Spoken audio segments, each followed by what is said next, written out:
It's a real honor to be a part of this spiritual community of people of different creeds and religions and ideologies. You represent, whether you know it or not, the future, which is really not in religion, but in the spiritual elevation of humanity. So I'm very happy to be here, and this is not my first time being at a Unitarian Universalist church, but this is the first time that I've been at one in Cherry Hill. As you know, this is the year of W.E.B. Du Bois, as declared by the City Council of Philadelphia unanimously, and it emerges from the collective imagination of a small but dedicated group of people who meet every Saturday without fail at the historic Church of the Advocate in Philadelphia. A group of people who said we cannot allow the 150th anniversary of this great thinker and this great fighter for humanity go without being recognized. As you probably know, this year is also the 200th anniversary of the birth of Karl Marx. However, his birth is not being celebrated, sadly, which does manifest profound problems in the ideological development of the people of the United States. Du Bois was a student of Marx. We like to think that Du Bois completed Marx because Du Bois could see and understand what Marx could not, and that is the centrality of Africa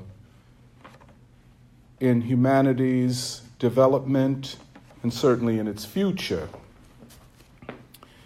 This year has had its important achievements.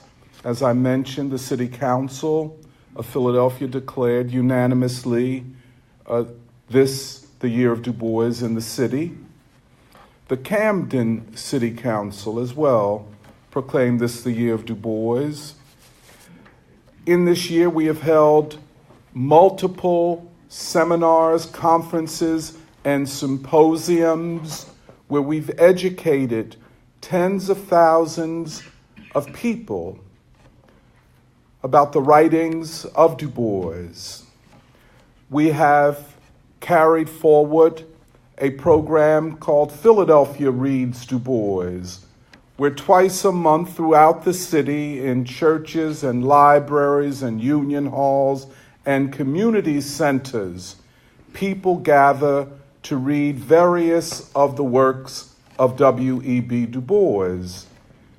Many of these works, not that long ago, had been removed from libraries, and for many, the name of Du Bois was not uttered, even in universities. Once a week, on the Black-owned radio station in Philadelphia, we read on the air the writings of W.E.B. Du Bois. In many ways, we feel that this is not only a moral imperative, but it reflects our commitment to knowing the truth and bringing that truth to the masses of people. We have done this through art, through song, through dance, and through lectures. And if you don't mind, I'd like to introduce you to the members of the Saturday Free School who are here. If you all would stand up, just so they could see you all.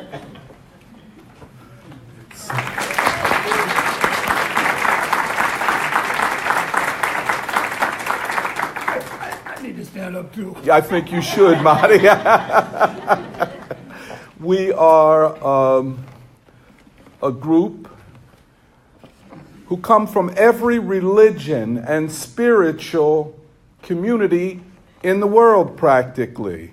We are Hindus, we are Buddhists, we are Jews, we are Christians, we are Muslims, we are agnostics, and we are atheists. And we sing, and we write poetry, and we study, and we take what we know to the people, be it in universities, be it in communities, be it in unions, or wherever. Many people ask us, well, what does Du Bois have to do with the 21st century? Isn't he, or wasn't he, a thinker of the past? And have we not arrived at a new ideological and political moment in the history, at least of the United States, if not of the world? What does Du Bois have to say to us? Our answer has been resoundingly, he has as much to say to us as those who founded the great religions that we practice and those who have discovered the great scientific truths that we acknowledge and teach in our universities. He has as much to say to us now because the forces that attempted to silence him and make him a non-person at the height of McCarthyism, Jim Crow, and the Cold War are still present and more powerful today than they were in the 1950s. All right. And the problems of the 21st century have been inherited from the 19th and 20th century. The problem of America, which confound us all at this time as we inhabit a nation more divided now than any time since the Civil War. Problems rooted in the enslavement of Africans, the colonization of Asia and Africa, the despoiling and humiliation of labor itself, all in the name of profit. And so, when we speak in this time of the 1%, we must be clear about the origins of the 1%. Where did the wealth come from? And what has become of those who produce that wealth? Neither has disappeared. The conflict between the two has merely intensified in our time, exacerbated as they are by the problems of war, the climate, and race.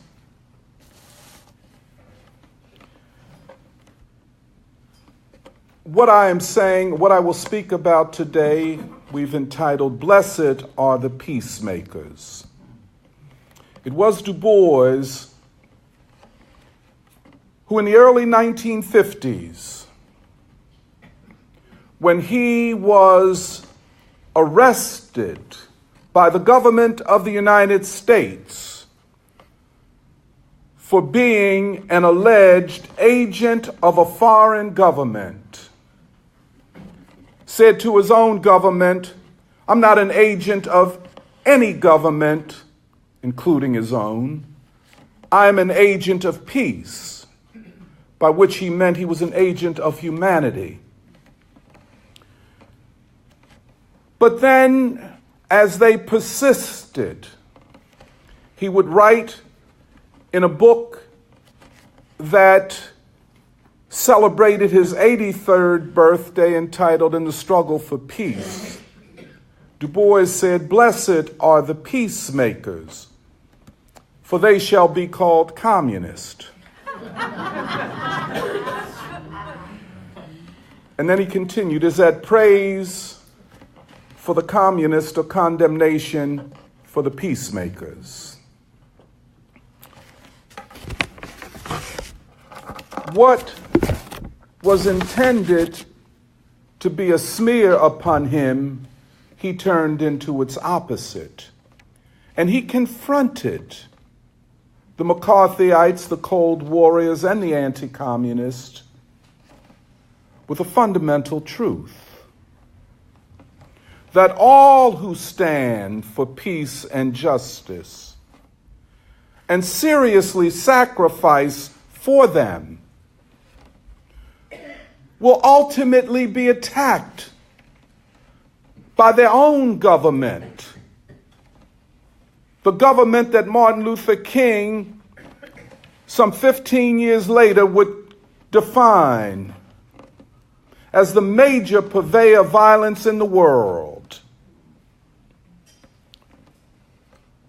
That government's attack upon the fighters for peace was a tribute to the peace fighters and a condemnation of the government that would attack them. Blessed are the peacemakers, for they will be imprisoned. They will be harassed. They will have their jobs taken. They will be assassinated. And they will be called communist.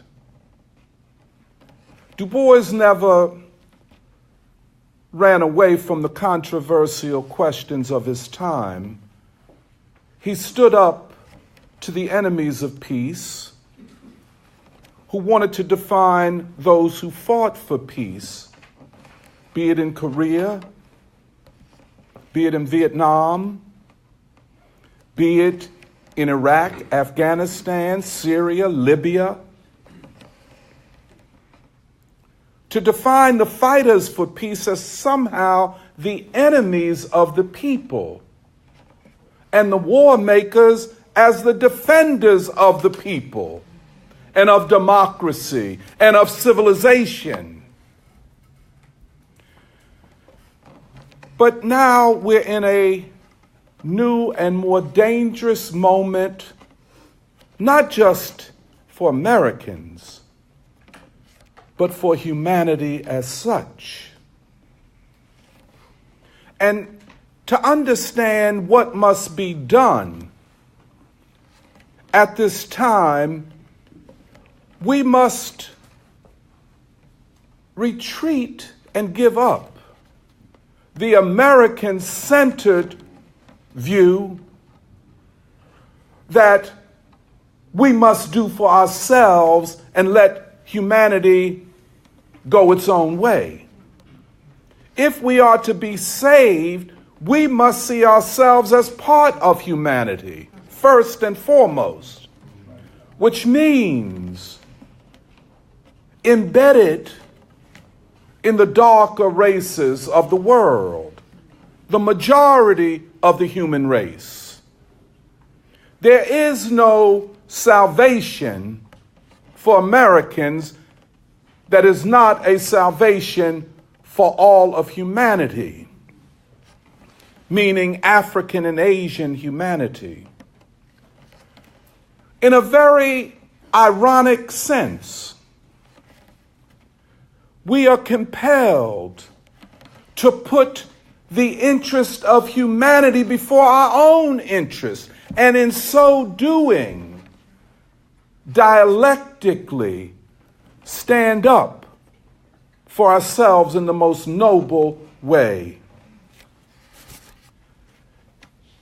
Many of the issues that we're now confronted with, as we've learned just today, that the Trump administration has withdrawn from probably the last arms and nuclear arm and missile treaty between ourselves and Russia.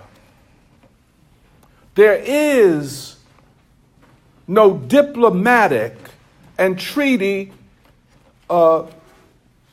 obligation separating our two nations who control over 90% of the nuclear weapons on the planet.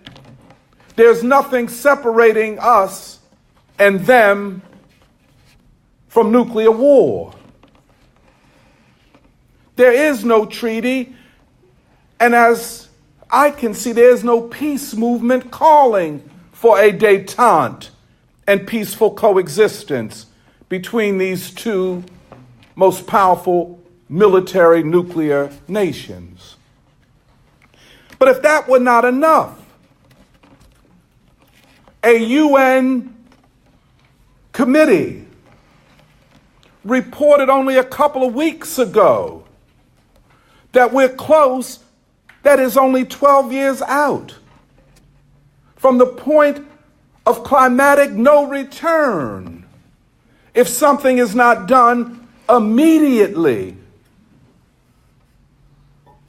Which is to say that if we cannot act, and here I would say we cannot expect governments and politicians to do the work that the people must do.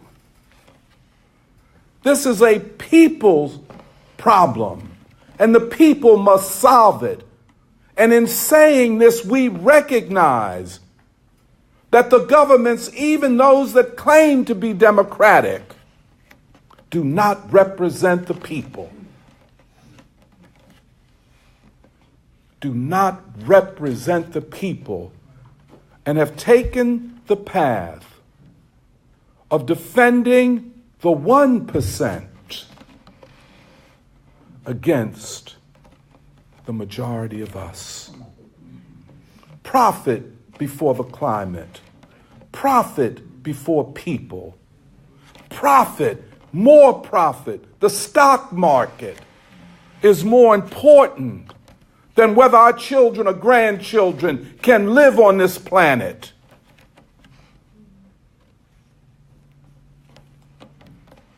We thought some of these issues we could kick down the road. Well, we could live another 100 years, some would say, most of the 21st century, without doing anything significant about the climate. Some would say, well, we will invent technologies, electric cars, and we'll go slow on wind and solar energy, and we'll wait for the corporations that have profound investment in fossil fuels to come up with the technology to save us from the fossil fuels that they make profits off of. Taking that stance is not only amoral on the part of those of us who know better, it is immoral. War, nuclear war, and climate change are upon us. But then there's the huge problem, what Du Bois called the problem of the 20th century, race. Some would say, well, what about class and gender? Well, they are embedded in race. Because the modern problem of class, of the working class, of exploitation and unemployment and poverty, and the immiseration constantly going down the working class. Philadelphia, of the top 10 cities in the United States, is the most impoverished. But you wouldn't know it if you went downtown in Philadelphia, if you went out to the University of Pennsylvania, if you go around Temple University or Drexel, you wouldn't know it. You wouldn't know that the majority of the poor wake up every day at 4:30 in the morning to get to a job at 6 o'clock. They are the people that James Baldwin spoke about. Nobody knows their name.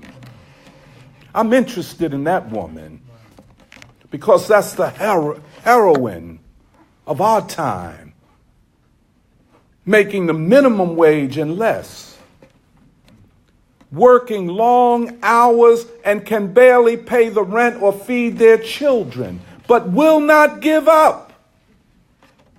We have to know their name. But that is the class question. It is not, as many have generally thought, that heavily muscled white male working in the steel factory.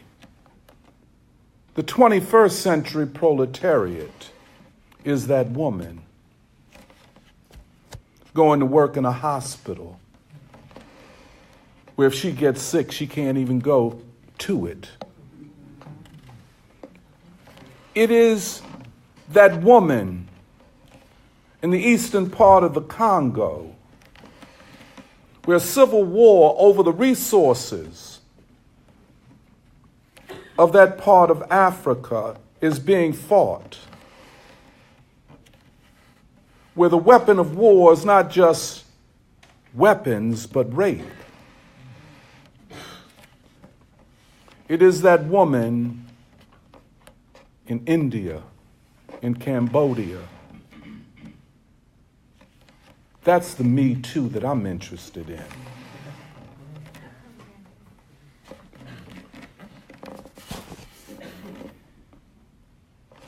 War and peace, the environment, and race. They have all conjoined into this grotesque knot, the contradiction of our time. And sadly, we have kicked the can down the road for too long. And therefore, we cannot resolve one without resolving it all. Some people say, well, I'm fighting on the environment. I don't see race.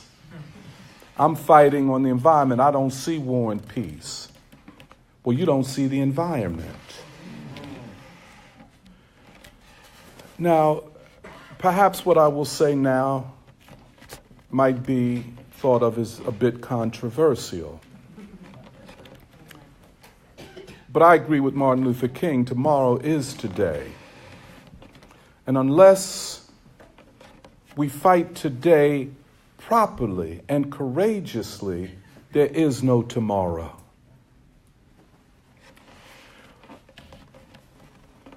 The contradictions of the present system have become so acute and so total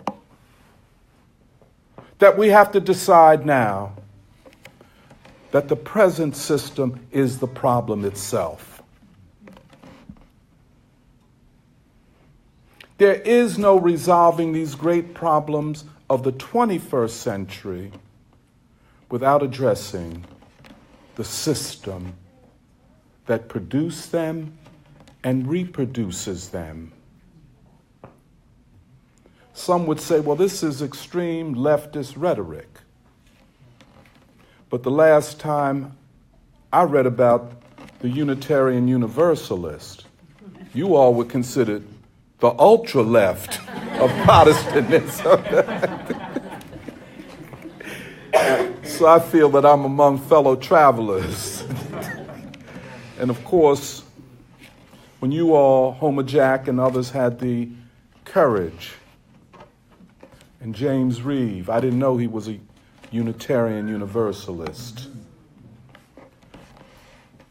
That is the courage that we must have now. In case people didn't know, James Reeve was killed down in Alabama when he stood up for the civil rights fighters, and he took the blows that were intended for his black colleagues. So, how do we move forward?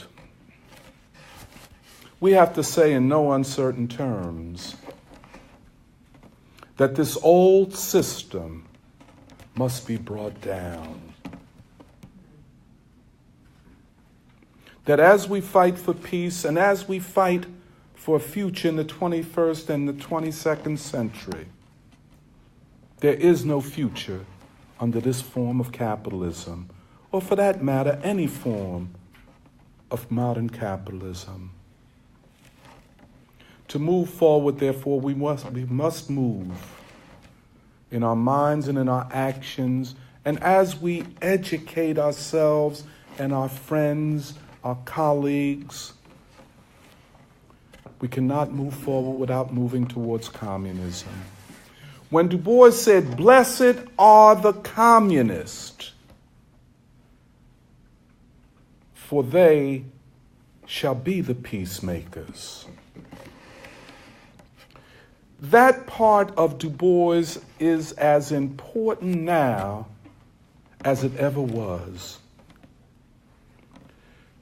Now, the communism that I see is a communism built upon the great spiritual, religious, and civilizational values of humanity, going back to the most ancient, the pre-capitalists, the before colonialism, the before the color line, the before whiteness, this fictional invention of an evil system.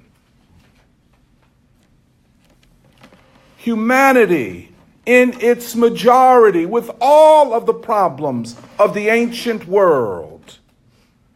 And we know about this because we know the philosophy. We know the dark Buddha, the black Krishna.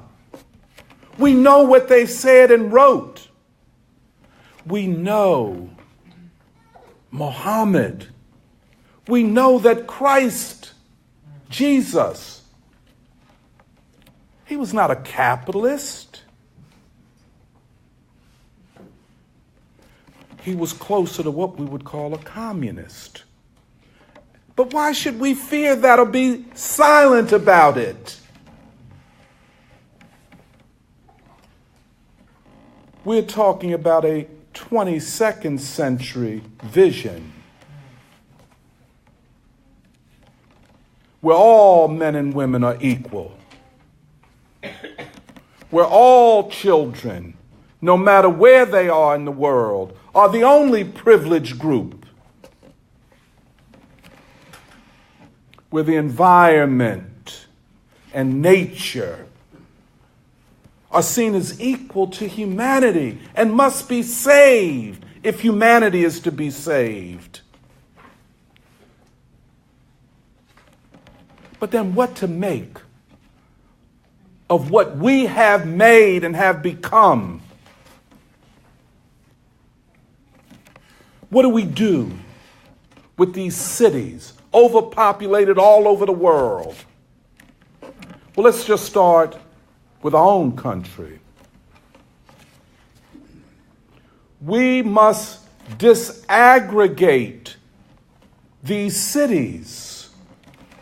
They are centers not only of poverty and inequality, of racism of the worst type, of police brutality, but they produce pollution. The very existence of these cities, where everything they need has to be transported from far away by pollution-producing vehicles, where to get around, people have to ride public transportation or private transportation driven by vehicles dependent upon fossil fuels, to heat them, to cool them, take so much from the environment and overheats the atmosphere. They must be disaggregated. Philadelphia, over 1 million people, must be reduced to 500,000. And new cities built by people who are now considered disposable, unnecessary.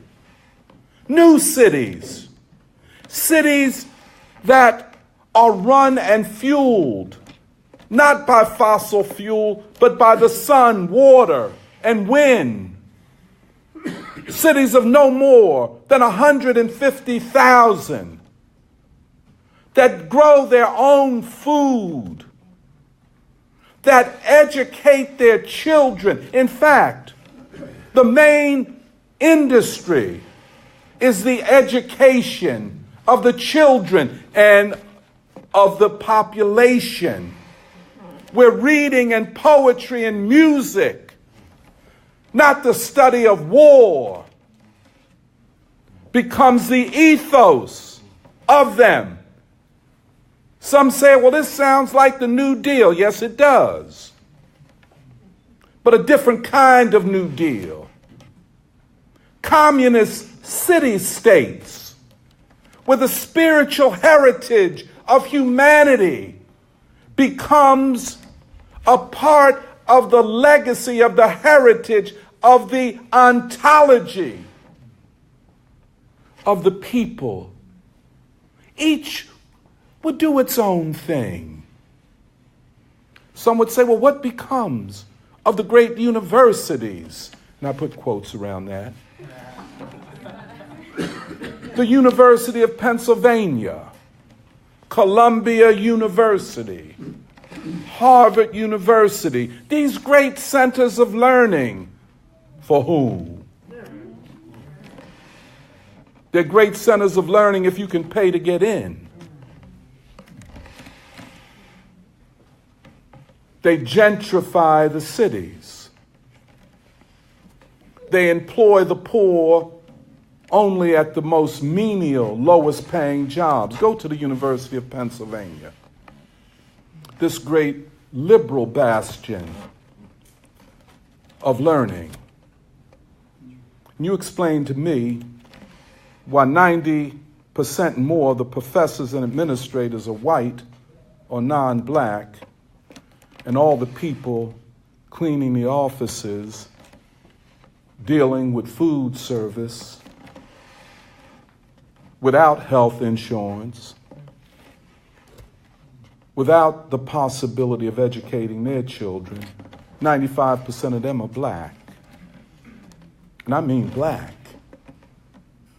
From North Philly and West Philly and South Philly, but they'll never be admitted into the University of Pennsylvania. What good can come of that? It must be dismantled. And all of these great buildings and theaters and concert halls and all that benefit only a small part of the U.S. population and humanity, where even today at the University of Pennsylvania, there are research centers devoted to the production of weapons of mass destruction. Where again today we hear talk of eugenics, in other words, that blood science, which argues that blood determines potentiality, going back to the 19th century, that has reared its head in the University of Pennsylvania. It must be dismantled. Many colleges must grow out of that.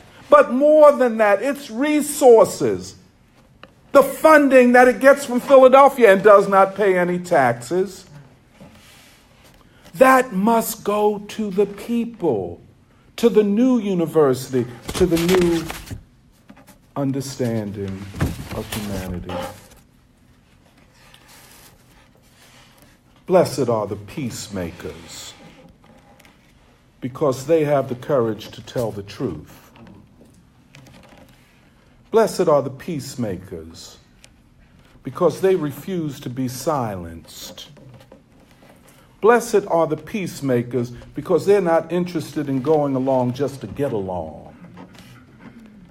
Blessed are the peacemakers, because there lived a man named Martin Luther King Jr., who reminded us in 1967 at the Riverside Church that silence is betrayal.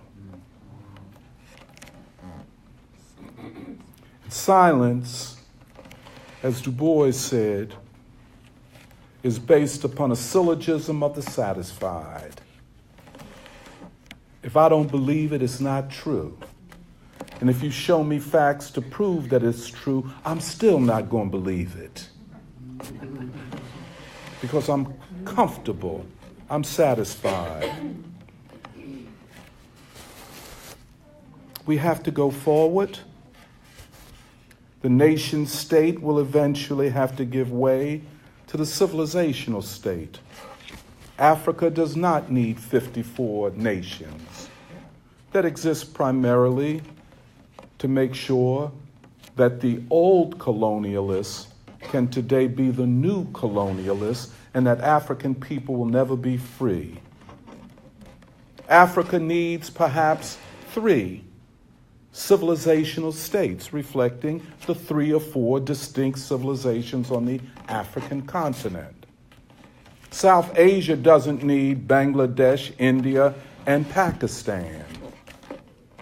Again, creations that serve the interests of the old colonialist. South Asia is a civilization, or perhaps 2. Rather than nations, the civilizational state, where civilization takes precedence over nations, nationalism, and xenophobia. The same could be said of Southeast Asia. But then what becomes of Europe? This is the question. Will Europeans and Euro-Americans, in what they define as their racial interest, defined by them as democracy, what will the white world do? And the interesting thing and the dangerous thing is that what we call the white world has within its power the capacity to destroy everything, to mess it all up. And there are those among white people who say, to hell with it. If we can't have it our way, there'll be nothing left. If we can't make money, we'll destroy it all. Somehow, some way, somebody is going to have to stand up and say, this is not the way. There's going to have to be sacrifice as we go forward. We can't have it all. We can't be white and comfortable in an imperialist empire and at the same time have peace. Something has to give. I don't think there's a better place to begin than among Unitarian Universalists. It is your tradition. This is what gave birth to you. The James Reeves of the world, a personal hero of mine, and a person whose name I cannot understand why it is not spoken more loudly, why his life is not taught. He gives us an example of courage. And of course, the great Du Bois, the great Paul Robeson, the great Martin Luther King Jr. A lot of people say, well, you just named 3 men. But I can tell you, and I think you would agree with me, in every great man, there's a spirit of a woman. Believe me. I don't know whether they're men or women, or whether they imbibe of both, and certainly the best of the female. Du Bois, and I'll end here, Du Bois wrote a famous essay, and in many of his novels and other writings, he spoke of courageous women. He wrote an essay entitled The Damnation of Women, where he talked about black women.